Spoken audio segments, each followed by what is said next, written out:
Hi, welcome back to the Scent Advocate. Tonight we're continuing our discussion about musk fragrances. So recently I did a video on selections from my collection of musks, and these made me think of love. They were very romantic and, just a little bit nostalgic in a sweet, loving way. And these fragrances tonight are pretty different. Some of them are more well known, others maybe not so much, but this is a more diverse selection. And I will tell you that some of them, if I knew when I acquired them what I know now, I might not have acquired them. Why do I say that? Why do I have bottles in my collection that I regret? Well, I don't, not really. I came to a couple of these fragrances by accident, and I'll explain as we get into them. But I think what I'll do is I'll start out with the ones that I like, but I'm not necessarily sure I would buy them again. The first, let's jump right in. The first is Musk Outerblanc by Guerlain. This is a 10 ml. Why do I have a fragrance that I would not buy? Because it came in a discovery set, and I got about, I don't know, 6 fragrances with it. And I really am glad I got this discovery set because these Guerlains, I love most of them, but this one I was particularly attracted to, and I was about to go blind by this. And I think the 100 ml size, I'm really glad I didn't. This is lots of fun, okay? But I would not go full bottle on this. I will not go full bottle on this. So let me tell you a little bit about it. This is an EDP. It's a 2022 release, and for a 50 ml, it goes for $325. I believe the nose behind this is Delphine Jelk, and the notes are white musk, neroli, ambrette, iris, orange blossom, Bulgarian rose, milk, sandalwood, and amber. This to me is a musky neroli. Neroli is tough for me. It's extremely bright. And when I say that, that is my experience with it, okay? Extremely bright. It's almost bitter, very sharp. The lactonic notes in this offset that bitterness a bit, but it's still an acrid fragrance that I'm just not, it doesn't work for me. And I am really, thank goodness for these discovery sets because I don't love it.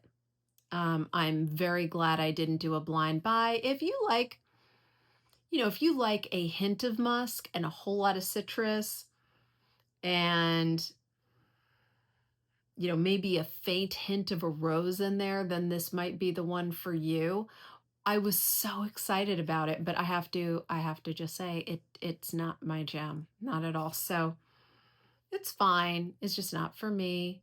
Musk Outerblanc by Guerlain. Next we have, let's see here. Okay. I want to do these in an order that justifies what I said earlier. Okay. Glossier You. Who hasn't heard of this little gem? I got this at a store in the mall that we all know and love. It's very nice. It's very what is commonly described as your skin but better, second skin, that sort of thing. Except it has on me no longevity, no sillage. So this was $82 approximately for a 50 ml EDP. It's a 2017 release. The noses behind this are Dora Bagrich, I think. I'm so sorry if I'm mispronouncing that. And Frank Volkel. This is Iris Pink Pepper Ambroxan and Ambrette. So pretty straightforward. It's meant to smell like a musky skin scent. To me, Ambrette is, and so is Ambroxan, very obviously not real musk. I smell it very distinctly. There's never been a circumstance where I smell Ambroxan or Ambrette and I mistake them for real. I don't think they smell like musk. Um, Not at all. I enjoy the notes very, very much, but they don't smell like musk to me. They smell like their own thing, and that's perfectly fine. So it's very pleasant. It's feminine leaning. It's soft, young, clean. Um, it's it's just I wouldn't buy this again. The reason I have this is because I bought it for my little girl. And I thought she might enjoy it. It was all the rage, and I thought it smelled good. And she ended up not wearing it. She goes for my what is it? Lost Cherry by Tom Ford. Oh my gosh, she loves that stuff. So she's definitely free to use whatever in my collection that she likes, but she goes for that one primarily. So you can see this is nothing like that. So it's just not her. It's not her thing. And if given the chance again, I would skip this one. Not that it's unpleasant, it's perfectly wonderful, but if I knew then what I know now, I would only have gone for this one right here. Sonic Flower by Room 1015. Now, I have heard this one compared to this one, and I have heard people say, if you like this, get this instead. This is definitely similar, but I think much stronger, much better performing, in my opinion. Again, nothing wrong with Glossier You. I have two others. I have two flankers, and they're great. I really like those. Those have better projection and better longevity for me. And again, the original Glossier You is wonderful, but it doesn't have the strength that Sonic Flower does. And they are not the same, but they're similar. Too similar for me to have both in my collection. Like I said, the only reason I do is because one, my little girl wasn't interested in. What sets this one apart for me is the pink pepper and the carrot seed. The carrot seed gives it a richer sweetness and a vegetal quality that I really, really love. I'm learning more about these vegetal notes, and carrot in particular, really, I just adore it. The other one is beetroot. I am completely excited about a beetroot fragrance, Quinton Biche beetwood fragrance. If you know it, put it in the comments. That's the one. But anyway, I digress. The vegetal, rooty, sweet notes in here are just fantastic. Carrot meets Ambroxan. It's the same sort of thing that I love about Rabbit from Zoologist. Now, again, not the same at all, but there's a note, and it's a non-candy, very realistic sweetness that I adore. And I think it adds to the complexity and longevity of this. Certainly the pink pepper adds to the complexity of it. The orris gives it a little something extra too. I just think it's a high quality, more niche, not that there's anything wrong with mainstream. There's certainly not. Like I said, I have it in my own collection, so I don't mean to imply that there's anything wrong with it, but I just think this is a richer experience for me. It's a heavier experience. And so I would wear this maybe if I were, just doing something casual, out running errands. I would even wear this to the gym or to like a school meeting. just an easy reach. You smell amazing. It's great. It's non-polarizing. Everybody loves this. It's musky, but it's an ambrette, which is great. But it's not fooling anyone about being, more of that dark animalic leaning. No, not at all, in my opinion. This is Ambrette. You see it coming a mile away, and that's wonderful because Ambrette is fantastic and Ambroxan are fantastic. So if you like that lighter Ambrette seed or slightly synthetic musk, this is your girl right here. Sonic Flower by Room 1015. All right, moving on. We've got yes, let's do Josie by Once. What attracted me to this? The name.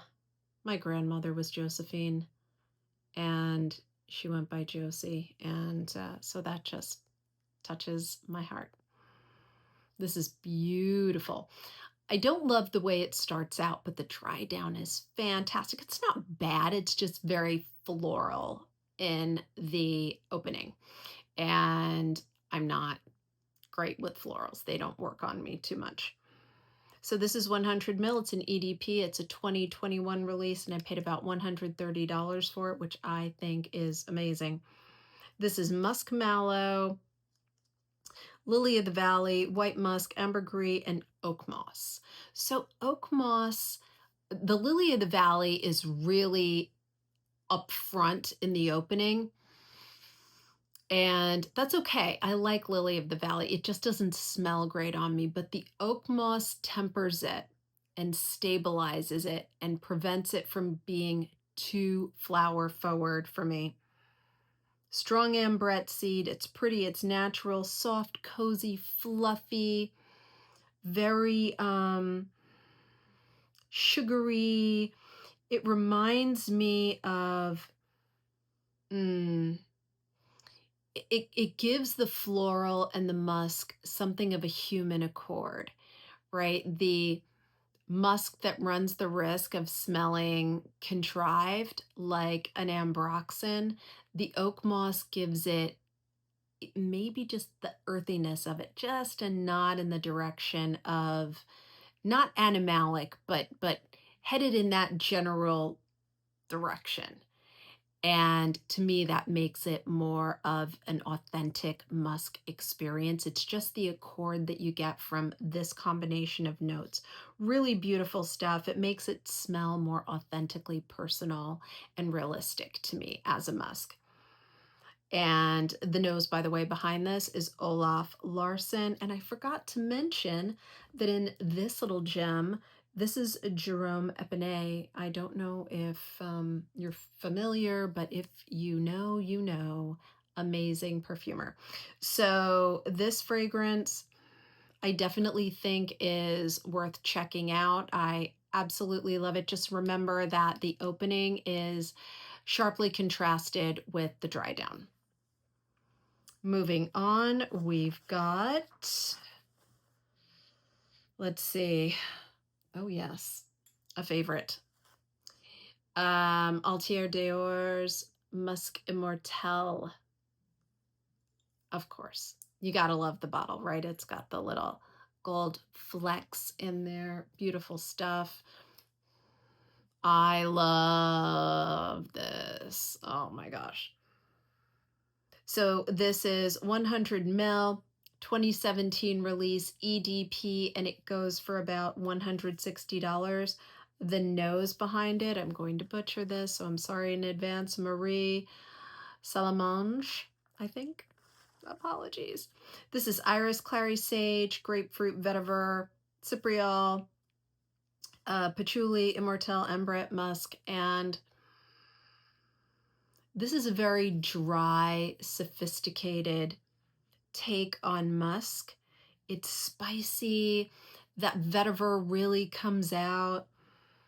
I don't know what's giving it us. I think with Immortel, I tend to get something of a spicy note, almost a like a capsicum, like a pepper, but not too hot. Like um, mm, a roasted pepper almost, like not a bell pepper, but a long pepper, a long dark green pepper, maybe a poblano, maybe, but just a hint of it. And that beautiful Immortel, and the iris really just bolsters it in the background to temper the dryness, the dusty dryness with a little bit of a powdery dryness. Really beautiful. It makes me think of a dusty Western town in the late 1800s, early 1900s, and I'm watching it, but from a safe distance, right? There are no chances of me getting shot by a gunslinger. No, I'm watching it from a safe distance, observing history.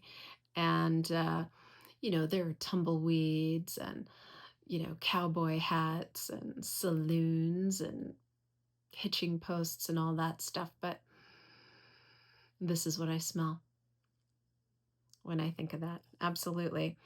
Um, love this stuff if you're wearing a white shirt. Or white anything.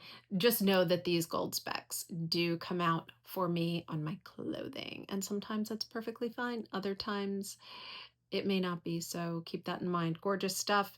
Musk Immortel by Atelier d'Or. Moving on, we've got, let's see here. Yes. Celeste. And this is Giardini di Toscana. This is a 100 ml 2023 release EDP. It goes for about $160. The nose behind it is Silvia Martinelli. This is seawater, lime, violet raspberry, vanilla, sugar, ambroxan, and lavender. Oh, I love this. Really, really love this stuff. This is a rich, heavy, it's not gourmand, but it's running in that general direction. It's not sweet. The violet is really, really pronounced in here, and I love that. The sugar is if you've ever had candied flowers, that's it. The lavender is really muted. I don't get a whole lot of that. The raspberry is muted. The vanilla is there, but it's not a sweet vanilla. The seawater, it waters down, so to speak, the sweetness. The lime I'm not getting. So that too might just kind of temper the sweetness of the other notes. It's fluffy, it's cozy. This makes me think of a carnival. Have you ever been to like one of those pop-up carnivals? We used to have them in New York City from time to time, at various parks. They would just pop up and they'd stay for about a week. And when you were there, you could smell the cotton candy. They had like candied almonds and you could get funnel cakes, things like that. And they had all kinds of crazy games. Like you could win a goldfish and by throwing like a ball in a something, some kind of vessel, you throw a ball and yay, you win this poor living creature. And I'll tell you, those things had the lifespan. They never, bless their little fish hearts. They were so cute, but they lived forever. Those things were solid. Let me tell you. My point is, this is what you smell in the background with candied flowers, right? It's that sweet, kind of heavier, oily dessert type thing that you eat off of something made of paper and candied flowers. This is it right here. I absolutely adore it. Celeste by Giardini di Toscana. The musk, I should say, is not a named note in this, but I get the same, it's got Ambroxan, okay? So again, it's that kind of synthetic musk that just gives stability to the fragrance overall. but it's not like the notes don't say musk. So you got to understand that this is more of a gourmand leaning fragrance with musk as the synthetic musk as a stabilizer. Okay. Gorgeous stuff. And by the way, I never hear about that one. Why don't I ever hear about that one? Do you guys hear about it? Let me know in the comments. All right. Then we have, oh yes, a favorite. Who doesn't love Kiehl's Original Musk? Yay! There we go. Why do I love this so much? Because it's nostalgic. This takes me right back to 1970s and 1980s Jovan Musk. If you are Gen X or older, you'll know Jovan Musk. It was just so cool to have that. Everyone wore it. It was the Musk. So this, by the way, is Kiehl's EDT 50 mil. It's a 2004 release, and this goes for about $50, so a great deal. It's very straightforward and linear. It's got a lot of different notes in it. It's got some florals, some, bergamot, neroli, rose, musk, tonka bean, and patchouli. But this is a modern take on a classic for me, that classic Jovan. It's got the citrus and florals that give it an almost sheep accord, which I love. I think it's that patchouli and the bergamot up front. Give it that feel, that classic kind of depth and complexity. Very vintage, very special, like an antique that's become relevant again. That's what I get from this. So understand, this is not a dupe for, the classic Jovan Musk. Not at all, but there's a nod in that direction. And certainly you can still buy the Jovan Musks, but if you want a modern take on it, a fresh experience for it, I think you'll find this charming and comforting. I just love it. Kiehl's Original Musk. Then we have, last but not least, a gem from my collection I don't hear discussed very often. It is Musk Infini by Ex Nihilo. And this is a 2014 release. It's an EDP and it is 100 ml. I think I paid about $200 for this. The nose behind it is Louise Turner. So the notes in this are Ambrette, citrus, musks, patchouli, rose, benzoin, vanilla, and tonka. This is a kind of vanilla forward. My water bottle just fell. Freaked me out a little bit. Okay. This is a vanilla forward musk. It's powdery. Oh my gosh, is this nostalgic? This reminds me of something from 1990. And I don't know what it is. I probably never will. Very comforting, very masculine leaning, but powdery. It's got a seriousness to it and a formality to it. And so it's dry, powdery, vanillic, but not sweet. Musky, it's formal, but still approachable, right? So for me, this conjures up an image of maybe an uncle. I'm a kid, and maybe an uncle that I don't see very often, and I run into him at a wedding, and he's like really, really successful, and that's why nobody in the family sees him, because he's always working, career guy, doing really well. Family is doing great, everyone in his family is just, fantastic. The cousins that are just too cool. And that uncle wears this. Ex Nihilio's, I always say ex nihilo. It's ex nihilo. Ex nihilo. Yes. Musk Infini. Okay, so that is it for this evening. What do you think of this lineup? A lot of you gave me tremendous feedback on the first or on the last, I should say, Musk video. I think I've done one a while ago, and I hit on some very serious kind of high test musks. And I can do that again. I just don't know that they are as appealing to as many people. So I feel like it may be a little bit off-putting, but hey, I do have quite a few. So let me know in the comments whether you want me to do a third video on the heavier, more animalic musks in my collection. There are probably about 8. So for tonight, are you familiar with any of these that I talked about? Certainly, that Glossier You, the room 1015, the Kiehls. I mean, there were some in here, right, that are definitely getting some play on social media, but others I think are pretty interesting that folks don't talk about too much, including and especially this last one, the Musk Infini, which I really, really love.